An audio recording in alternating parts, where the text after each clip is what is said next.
And so this is definitely, I think, a proposal with a larger scope. One of the areas I think that he was vaguely interested in was aging relevant, at least to say the least. And so I'm super happy to have you here to maybe tell us a little bit about the proposal, and then to see whether we can already come up with a few with a few concrete examples of like what may be big underlying bottlenecks in the aging ecosystem with a strong multiplier effect. So thank you so much for joining, Adam. I'm going to share more info about you in the chat, and yeah, take it away. Yeah, I'm going to try to share my screen. Let's see.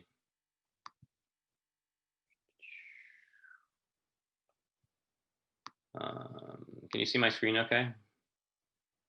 Yes, it's currently loading. Yes, perfect. Okay, cool. And I'm probably going to turn it over to Jose at some point in the middle of this. So my background, really is as a scientist, but a lot of the time on the side, I was spending my time doing scientific road mapping, as I call it, which is a concept that's really baked into the Foresight DNA, I think, since the beginning. And now I'm trying to do this full time and trying to connect it to funding, because I think the natural reason to be of scientific road mapping is to influence both the government and philanthropists, really, for things that the market kind of on its own won't quite galvanize. So some of the ideas that we've been thinking about are definitely aging related, and it's great to be able to present this in sort of a group where I know I don't have to convince you that health span is a worthwhile problem. And so many of the people I think mentioned, maybe almost the entire set of people mentioned here contributing to these ideas are, I think, on the call, which is great. Anyway, so I think there's a couple, I'm going to talk about two things. So one is something that maybe we could try to influence the government to do, which is basically what should we precisely be pushing the government towards on the biomarker direction. And then the second thing is focused research organizations, which could be government, but could also be philanthropic or otherwise, where we have, I think, a specific idea for aging that Jose and I have been working on a lot. Let me see. Okay, great. So sorry for all the text on this. But first question that I think we can discuss maybe later, or maybe this will be a topic for sort of the entire plan that you have laid out, Allison. But what's the most precise thing we should really be asking the government for as a community in biomarker and surrogate endpoint development towards trying to accelerate pharmaceutical interest in developing therapies that target key mechanisms of aging? That's the real goal. And so I think there's two themes. One of them, and I know Nir Barzilai is talking with you guys in a few weeks, is sort of these TAME-like trials, composite endpoint trials. And this basically has, I think we can, first of all, one thing you could ask for is to generalize that beyond TAME, and to say, let's look at other compounds as well. But this has sort of pros and cons that I've been talking with Martin Borch-Jensen a lot about, who's on this call. And a pro is that the whole purpose of this is to try to lead to an indication for a sort of generalized health span, multi-morbidity kind of outcome. Another pro is that you have an intervention where you're actually measuring that, and you're doing it with an intervention in a controlled setting. So this is obviously an ideal setting to develop biomarkers for this kind of multi-morbidity outcome. A con is that, let's say I develop a epigenetic clock or a proteomic predictor that regresses over many different proteins, and which actually basically will change if I take metformin or some other compound, and will be predictive of my outcome in this trial. Even if I have that, it's not so clear that this provides the clearest target for pharmaceuticals, because what is the underlying molecular mechanism, right? As we know, like a lot of that may not be perfectly causal, it may be more correlative. It may also be a sort of whole set of different biological phenomena. It doesn't just say, target this protein or, target senescent cells or something. It doesn't tell you how it works. So Martin's proposal is a bit different. And we're starting to try to develop this in more detail, which is basically use existing indications, but try to get biomarkers that are closely tied to individual hallmarks or pillars or drivers of the aging process, and try to get those going, because to some degree we know those. And so having a biomarker for something like senescent cells or immunosenescence or something like that could be more directly actionable for pharma, and also maybe a path of least resistance relative to the FDA and relative to what pharma wants to do. So this is just a picture that outlines these two potential paths. And I think it's worth discussing. I don't think I know the answer to this, and I'll be interested in people's thoughts, which or both of these paths. Both of them potentially involve tool development and measurement, the ability to measure interesting proteomic or other features. But when you have that, you go into two very different paths. So one of them, you start with geroscience hypotheses, if you will, and then you get mechanism-specific biomarkers, and then you try to get those used first in one indication and then in many indications. And the goal there would be to get, if you have, Unity or a few other companies targeting senescent cells, let's try to get 100 companies targeting senescent cells and 100 companies also targeting each of the other aging hallmarks with the path of least resistance. The other way is you do something like composite endpoint trials, TAME type trials. Maybe you do multiple of those. You get a biomarker that predicts what happens in those trials and hopefully tells you something fundamental about aging at a biological level. But you also a little bit risk that's a statistical metric that you don't understand what to do with it in terms of drug development specifically. So definitely we'll be curious for people's feedback on that. But I think this is a space that is worth exploring kind of at the highest level. Like this is not saying how do we develop the data sets or all that. It's sort of saying if you could get, if you freed yourself of constraints and you could get the government to do anything, maybe one of these two things would be most actionable.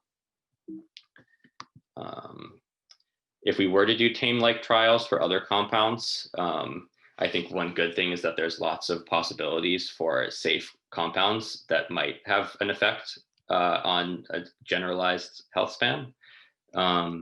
This is a few examples that could be thought about, but one possibility is whether there should be multiple shots on goal for the sort of TAME approach. So that's biomarkers. I think I'll probably just keep going and then we can discuss at the end. The main thing that I'm working on right now is a proposal basically both to basically add a category, which I think seems very obvious at one level, but I think is also neglected, to the government and philanthropic vocabulary, which is, you can think of it as sort of startup-like organizations, but pursuing just pure scientific or technological outcomes with no market in mind, at least for the first, let's say 5 years of a project that would be philanthropically funded. And the basic observation is that the vast majority of our research funding is going to fund individual labs at universities or sometimes collaborations of multiple labs. And there's a lot of work that needs to be done that isn't academically novel or exciting for people to do PhD theses on. Pretty obvious observation. And on the other hand, we have startups. There's a great deal of interest in investing in so-called deep tech startups or whatever. My experience is that if you don't have a pretty clear market path to revenue in mind and product market fit pretty early, and don't focus entirely on that, your startup is going to struggle. So it's hard to do startups for a pure technological outcome in the present VC kind of funding environment. So what we're proposing is just not that everything converts to this model, but just that we find the top 10 or so ideas and we just focus all of our attention on getting getting funders to do this sort of top 10 or 15 moonshots in this category that would catalytically unlock other work. So really quickly, this is just from our proposal that we have going, kind of starting to go into the policy realm. I'm not sure if everyone can see this super well. It doesn't really matter that we go over this, but there's just a table in this white paper that we wrote for the Day One project that you can find online that compares how is this different from DARPA, how is this different from national labs, startups, etc. So specifically, and I think after this slide, I'll hand it over to Jose.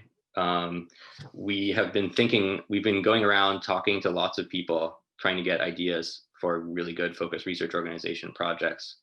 And the one that we've come up with in the aging field, which we definitely want feedback on, is, I really like it. We're calling it the Rejuvenome. It's a very, very simple idea. And I guess I'll just let Jose tell you about it. Okay, now I need to present the, oh, can I share my screen? Doesn't, okay. Just make you co-host. Okay, let's see if it works.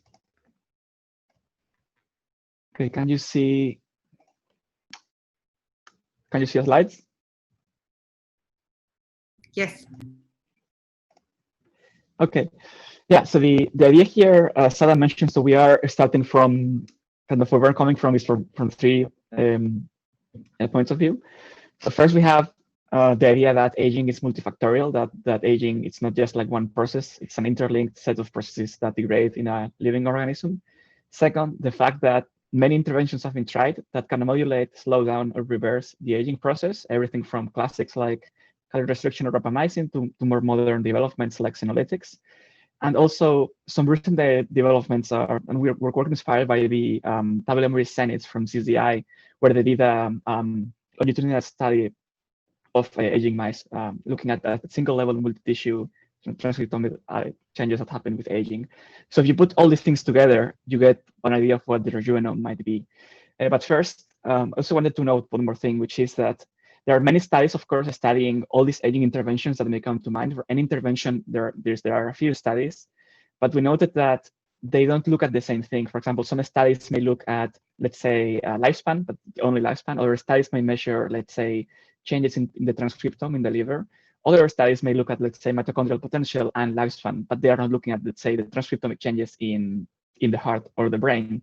So we have this matrix of interventions and assays that is incomplete, that makes it difficult to rigorously compare all these different interventions. So with the Rejuvenome, it's, as Adam said, it's a very simple workflow. We begin with a series of mice. We were thinking about maybe 100 mice per intervention.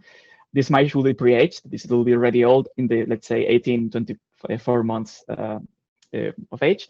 Then we apply one of these interventions, and then sometime after, then some of these mice are then, the tissues are harvested for sequencing, again at the single level and multi-tissue, just like Tabula Senis. And then other measurements are carried out for some of the other mice. So for example, we will also be assessing lifespan, but also potentially, let's say, LDL cholesterol or other metrics. And then finally, yes, the lifespan when they die. So as I said, this would be, we will start with a number of mice, and then we repeat this block for a number of interventions. This has been done before in a way. So for example, some studies from Dishkovsky or Pavlovics, where they did exactly this for, in the case of Pavlovics, they did heterochronic parabiosis, and they looked at the transcriptomic changes in a series of organs.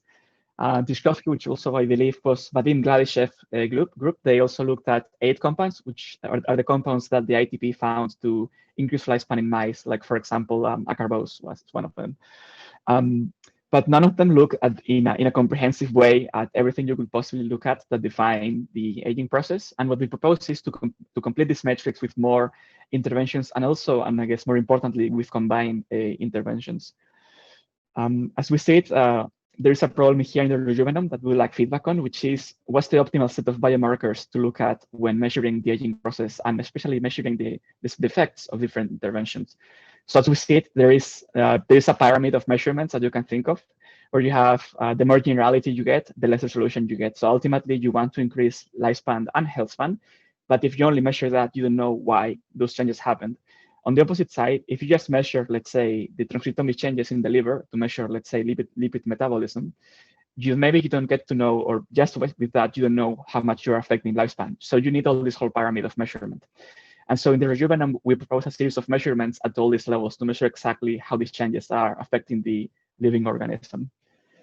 And finally, I guess for combined interventions, it is our belief that most of the aging literature has focused on single interventions, and this makes sense for academic purposes. That is, if you want to measure in a precise way how something changes, you need to go one step at a time.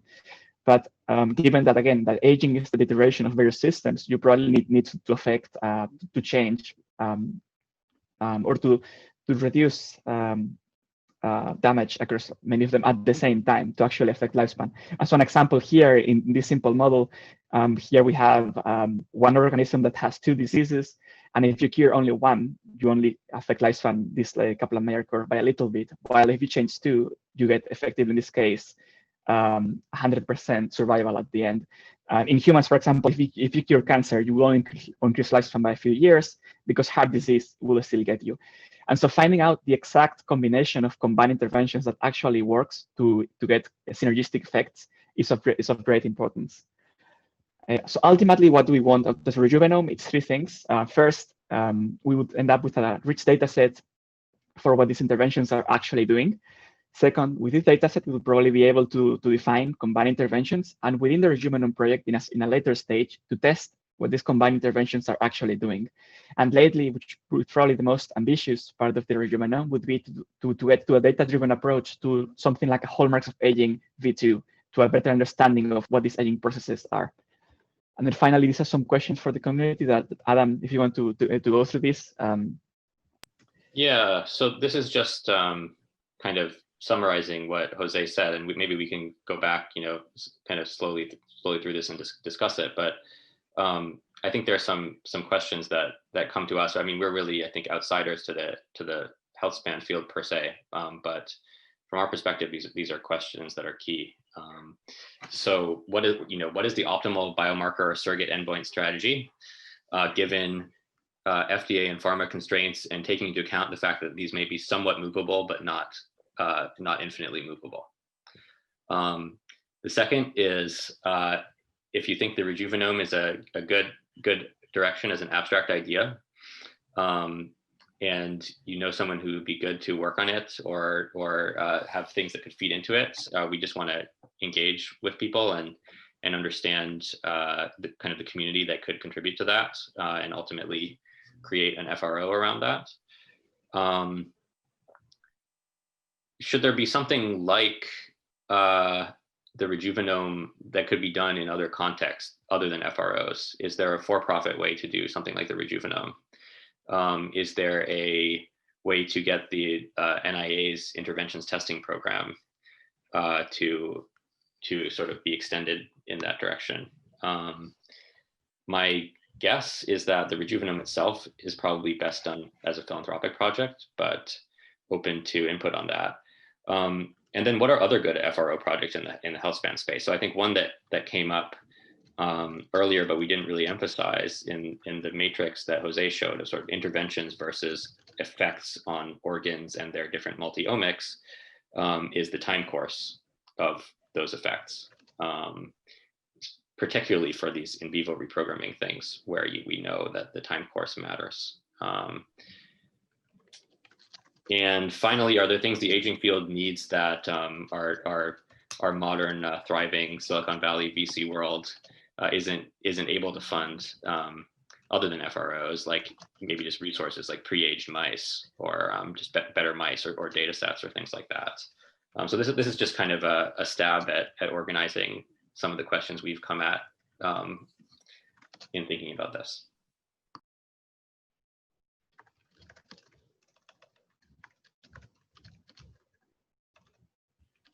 All right. Well, do you want to pick a specific one that you'd like to start with? Unless I'm jumping in. Yeah. Otherwise, anywhere is fine. Yeah. We think we covered a lot in a short time there. Yeah. You can decide whether you either want to go through the questions that you have on the slides, or whether you want to take questions from the chat that have already popped up. Let's take take questions from the chat, I think. Yeah. Okay, we have John, then Martin, and then Ravi just raised his hand. So John, if you just want to mute yourself.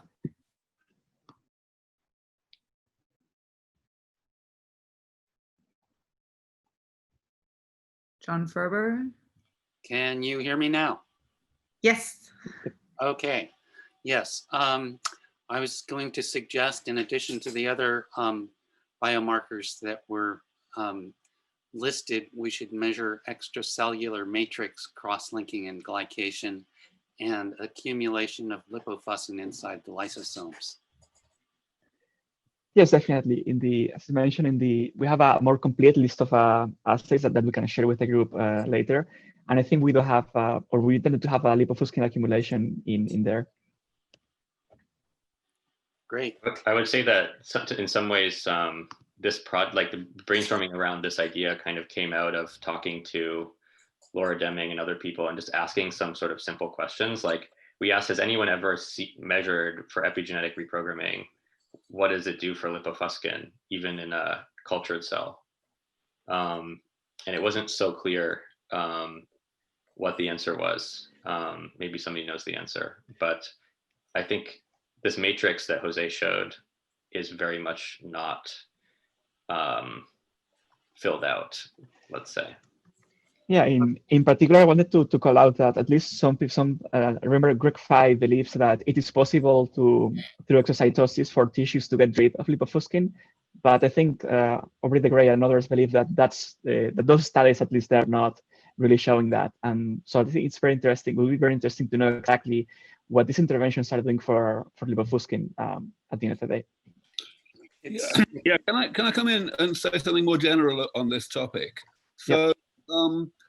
I think what I always point out as the big thing that distinguishes my original, dissection of aging into these 7 strands from the more recent dissections in hallmarks and pillars and so on, is that what I tried to do was to make my classification be driven by interventions. In other words, for each category, there is a generic intervention that can work with minor detailed modifications for each example within the category. Now, of course, that's going to change over time, exactly what interventions are best and so on. And I think what you're doing here in terms of describing a kind of matrix of types of damage versus types of intervention is a very good update to that. But I think what you can probably use that for is as a good tool to identify oversights. For example, I always, when I'm feeling critical of the hallmarks paper from 2013, I always point out that they just like the word glycation just doesn't exist in the entire paper, which is a bit ridiculous, really. And everyone makes oversights like this. I think this matrix approach can end up being a very good way to make sure that we do stay both up to date and comprehensive. Yeah, I think that to the degree that it's a little bit clearer what we should measure for the measurements in the rejuvenome, you can sort of, Jose gave a whole list, but just like lots of transcriptomics and proteomics, there's sort of unbiased ways to just measure lots of stuff, increasingly with single cell resolution. What the list of interventions should be, I think, is much less clear. Yeah. Right, and I mean, you have mentioned that one of the priorities of this effort is to determine what kind of strategies are going to be most effective. Like, should we try to massively increase the intervention testing program in mice? Should we use species other than mice? These are the kinds of things that can only be answered by that kind of approach. Yeah. So anyway, I think it would be great to try to, even prospectively, without having measured anything, try to figure out what's the right sort of basis set of interventions that would cover lots of hallmarks and cover lots of things that aren't even hallmarks in that paper, but that Aubrey and others, would include, either because they would thought to be, especially good leverage points, or because they hit some specific aspect of the system that otherwise you're not going to cover. Yes, yeah, I think sorry, I was go just ahead. going to say that it's entirely possible that the epigenetics would not affect either glycation or lipofuscin. It may be a mechanism beyond the reach of epigenetic changes. Great. Yeah. We have one more comment from Ronald Kohansky, who I think may also be able to show a slide on this. So perhaps, Jose, I can unshare your slide for just a Yes. second. And Ronald, I'll make sure to make you co-host so you can go ahead. Okay, here we go. All right. Okay, you should be able to now. Okay. This is on the intervention testing program, which my institute supports. This is a somewhat related slide from the work of Tyszkowski. I put this together from their work. First of all, on the intervention testing program, the sole mission is to test interventions for lifespan on 3 places to determine reproducibility, and with a threshold of, roughly speaking, 10% effect on lifespan in their mice. You all know that. They have samples archived from these studies of lots of tissues, so that someone wanting to go in and look for signatures of aging in the context that's presented by Gladyshev, you can do that. You can get the material. So on this slide, there's they just take liver, and there's a compelling reason to look at liver, and that is you're giving them compounds that have to be metabolized, and the liver responds to these compounds. So you look for the gene expression signatures and you cluster them, and this is color coded so that what's on this ersatz systems biology diagram, you see that some interventions are closer to others in terms of this gene expression signature, and some are unique, which is rapamycin is the most unique. You're all familiar with this. So I think that there's a lot more data to be mined out of this, and samples that could be obtained. But from the NIA point of view, we have to respond to requests for funding. So there's a possibility of establishing public-private partnerships in support of a specific mission. The way that usually works is the review and granting process is under control of the NIH. We don't have a choice on that. And that means that there's no say in who gets the money, but it can be designated for a particular project. As you may know, I am a proponent of Vadim's approach to biology of aging, with, I think, good reason. I'd like to think it's with good reason. Anyway, the intervention testing program is not going to be a research. It's like a concept and hypothesis generating program, as you know, with the idea that if they say it works to extend lifespan, that's gold.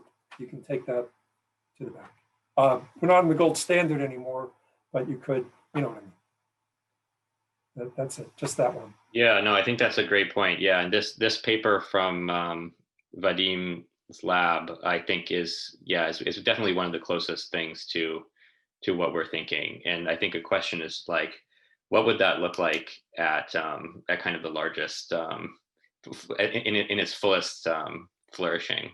Because that seems really promising. And yeah. Okay, any more comments on this particular issue? Otherwise, I think Joe had another comment. So some of this stuff I know is getting done in startups, but they don't have the tendency to share data very immediately, or oftentimes at all. I have no idea what the solution to this is, but it seems silly in some way if there's startups out there spending $50 million and on various of these hallmarks or disease indication areas, gathering a bunch of data that's either identical to this or related to this, and then it not coming together somehow.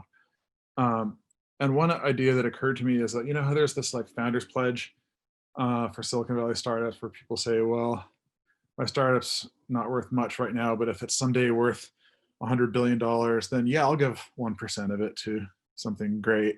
it's easy to commit to early. I was wondering if there's some possibility of doing some sort of, or coming up with some sort of way that startups could maybe after a delay or under certain conditions or somehow share their data and let it be pooled into something like this.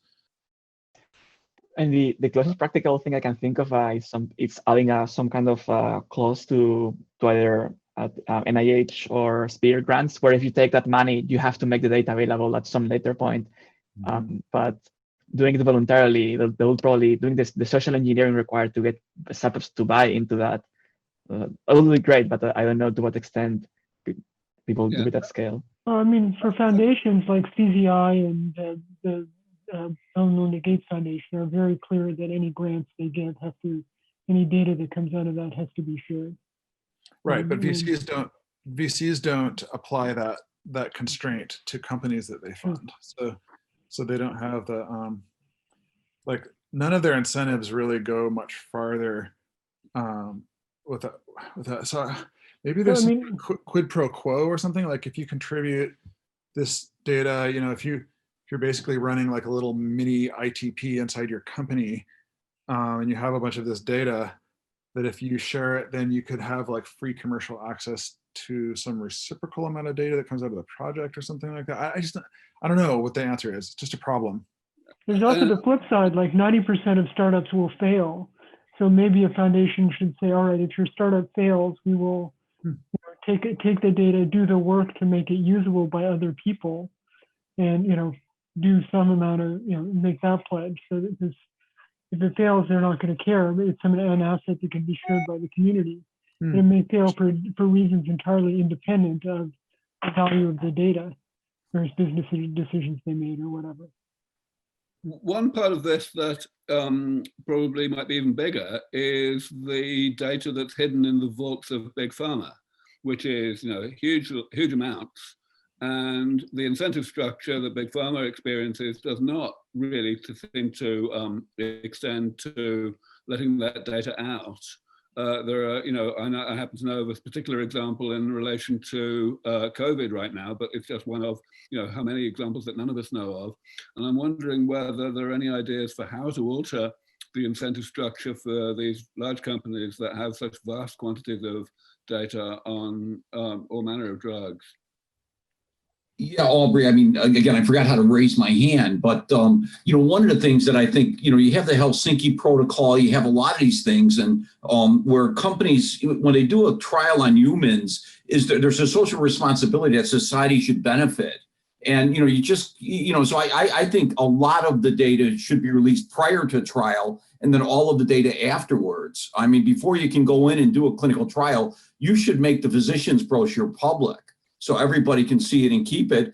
A lot of the preclinical data, like I mentioned to Rob last week, because we get tons of data at FDA before these trials go on. We get, 3,000 receptor binding assays. We get CYP profiling. We get tons of data that is incredibly useful for a lot of things, and it just is never released. And, because most things fail after phase 1, they don't go to phase 2, and then the only time anything gets released is when it's approved. And that's, a small percentage of the thing. But I think companies have an obligation to show, and this is just my opinion, I mean, it's not the FDA's opinion for sure, to make, this data public so society can benefit from it. And you're right, there is tons of data in pharma companies' vaults, and, and a lot of it, even unapproved drugs stays in their vault. And we don't know what all the side effects are, what the long-term effects of a lot of these drugs are. And you only find out, when people take drugs for life, you find out, oh my God, what's going to happen. And so I think it should all be, made public. And it just, and there is legislation that says that's the case, but nobody enforces it. Yeah, I mean, that's actually the projects within Big Pharma are like startups. Most of them don't actually succeed. And after a few years, maybe the data isn't that valuable. It's just inertia that keeps it within the bounds of the pharma. And there may be some ways of unlocking that they wouldn't even mind. but it just takes work to do it, and some legal consideration, Well, and they're not. A lot of it is the organizing of data, the standardization of Yeah. data, so it is usable. I mean, our healthcare records are an atrocity now. Yeah. I mean, that's why we can't find out if anything works. I mean, in COVID, because we can't go into, healthcare records and see why some people do better, why some people don't. I mean, we had 80,000 people treated with convalescent plasma, and we don't know if it works, because, and again, it's because of the healthcare records. We've let companies run these things. We got Epic, we got Cerner, we have a couple other companies, and there's 20,000 versions of Epic, a few hundred versions of Cerner software out there. There has to be personal healthcare records where all your healthcare records are uploaded, and you can make it available then for study if you want to, and things like that. But until we get to that stage somewhere in the world, we're not going to find out what interventions are good and bad. And again, I think the other thing to focus on, there's a lot of diseases of aging. I mean, and have we got them right? I mean, Alzheimer's, do we really know what causes Alzheimer's? Is it the amyloid hypothesis? Is it BACE inhibitors didn't seem to work? And to really focus on the diseases of aging and how to prevent them, I think is, Alzheimer's, if we don't come up with something, I mean, the nursing homes are going to be overflowed unless we have another COVID outbreak. And these are really huge problems. And that's where I think, Parkinson's is going up. I mean, we don't know why. There's a lot of these things that, that we, if we get interventions that prevent them, that's tremendous. And that's what I think I would focus more on. Yeah, go ahead. I'm sorry, Keith. Yeah. Yeah, I just wanted to make a very kind of timely point on that. Again, I think there's a real possibility to do something that involves physiological biomarkers that would really create an appetite for this sort of more data sharing from big pharma companies. For example, just a few days ago, there was some research in MIT that was showing that machine learning algorithm can, at something like a 98% effectiveness, assess whether you have COVID if you just cough into your cell phone. It seems to me that that would be very easy enough to adapt to eventually just be able to detect from speaking voice. So like Apple, for example, could do that right now and build like a universal COVID detector, and something like that I think would really shock everyone to be like, wow, this sort of stuff can be done with this kind of data. We need to open up the floodgates. And I'm working on that personally, but to me, it seems crazy. Yeah, there's remote stethoscopes that have been approved, and they're very good. And, and you can learn a lot from that. Yeah. Not only, with the cell phone, but there's a lot of remote technology that, that can be out there. And again, for clinical trials too, there's a lot of thoughts of using it and things like that. Yeah, I just think that something can happen soon that could really wake the public up to the value of demanding more available data and sharing. So I think some of this could also be a good FRO problem. A separate one was basically getting together a bunch of medical records and other things, and also like setting up the infrastructure where you could send people little testing kits or stuff like that to sort of do pilot studies for this kind of thing. Yeah. Different FRO, but interesting. Yeah, to have a common health record, I think would be really tremendous. And then, having patients have their access to their own health records and things like that, and then letting them donate them to research. We wouldn't need a whole hell of a lot if we had good records. This is a potentially low-hanging fruit from some of the investigations that I've been doing in some of the government healthcare systems. Basically, a lot of them are using different approaches to sort of anonymize and, key their records, and they don't need to be different. It's just sort of like basic inefficiencies that even with just like a little budget, you could probably streamline all that, make some sort of like publicly declared, like if you want to dance with the governmental healthcare record system, you just need to get these 3 types of data and encrypt them in this way to create the unique key, and then everything can interoperate. And that's not happening now, and it's a really low hanging fruit.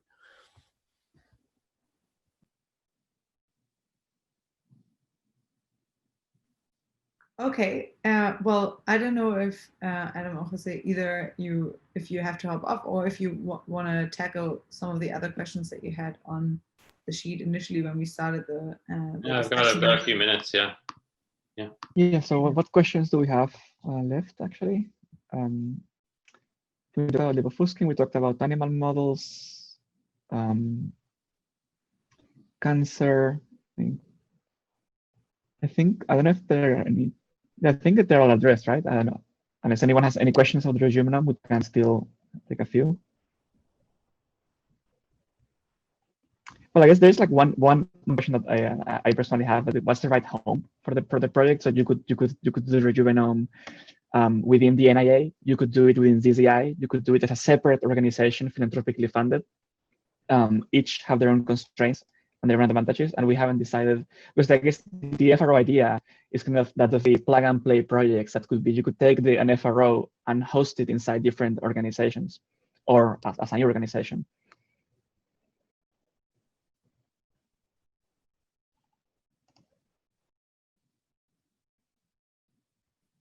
Any comments, ideas?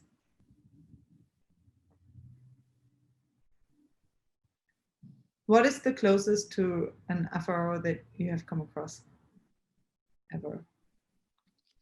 Some of the projects at Genelia, I think, would work. The Genelia did a fly connectome with Google. That felt pretty FRO-like. I think there's projects within existing institutes that look a lot like this.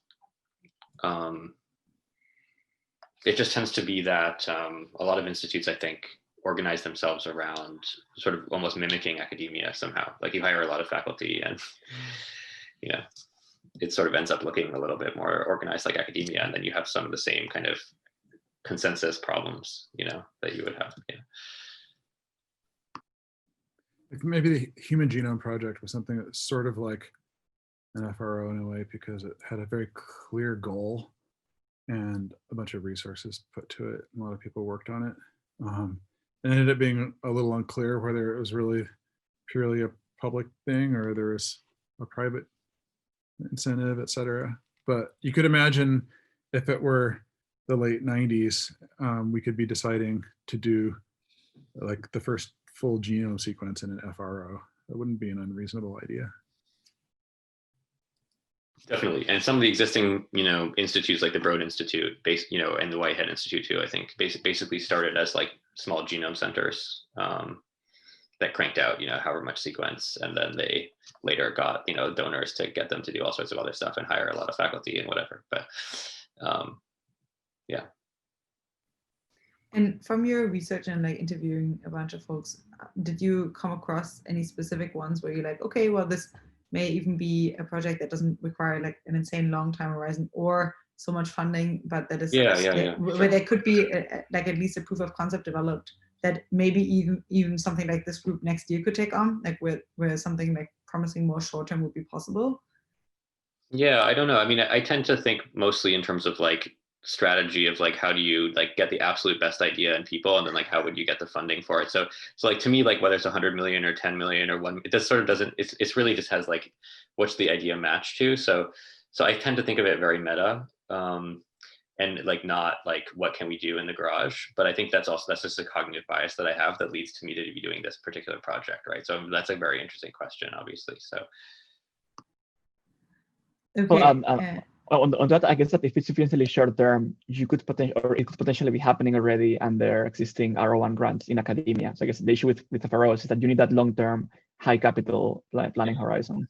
That's sort of an observation, is that sort of academia, it's not that everything happens. I think there's a sort of separate problem where, you know, sort of you don't know if the next Einstein or whatever is going to be able to get a position in academia and so on. That's a problem. But like in general, like there's a huge amount of sort of seed level stuff that I think does percolate up. At least one paper somewhere has at least tried something like it, you know, not always. I mean, I think one thing that you could do like at a smaller scale that would be really interesting, maybe illustrate the idea, would be this thing we mentioned of like take cultured cells, or get a collaborator, right? Take cultured cells, do the induced pluripotency procedure, which is basically epigenetic reprogramming, and like measure lipofuscin, you know, before and after, just like, and then point out to the world that like no one has done that, or you know, or whatever, you know. What if a company came to like this putative organization and said, okay, here's $1 million. We're interested in one particular hallmark. We could ramp up this program internally, but it seems like you have a lot of smart, motivated people. How about you do it for us? like, what do I as the company get out of that? Like, why would I do it? Why would I not do it internally? Could like, okay, I get access to these smart, motivated people.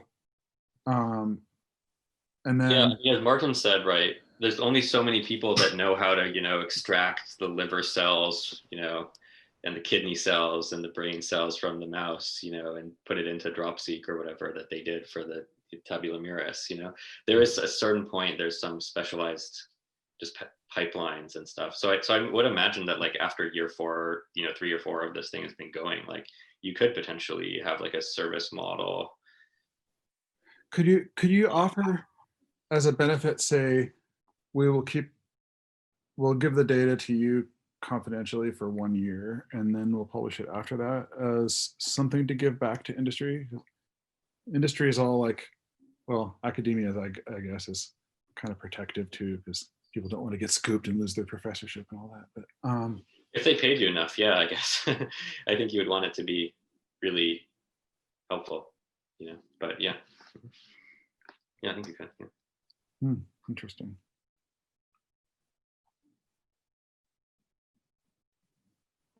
Okay, great. I have one personal interest question. You mentioned, I just saw on the initial proposal also nanofabrication. So I'm just curious, apart from ideas that are generally relevant directly for this group, what are kind of like other, like not really low hanging fruit, but high hanging fruit, but that would be very, very valuable to do, that you've come across in other kind of like, I think, areas of interest to the US innovation system?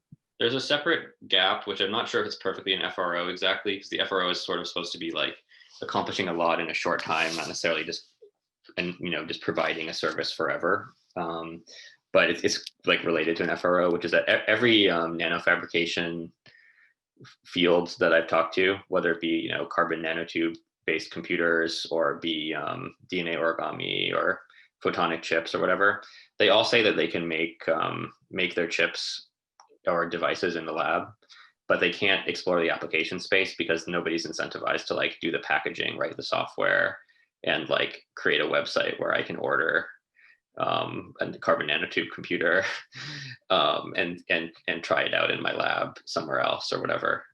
Everybody says you need a foundry for these emerging things because basically Intel is so big and so set on its ways that the sort of valley of death gap between they're not even interested in like taking something in unless lots of people have maybe at a startup kind of level have explored applications already, but then there's a gap to like even know what the applications might be unless you have a ability to make it outside of an individual lab.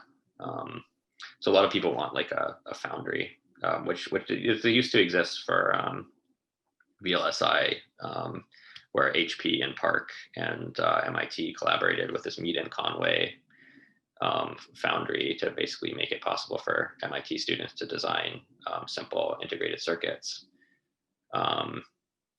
And yeah, we don't have that for, as far as I know, any area of nanofabrication that matters.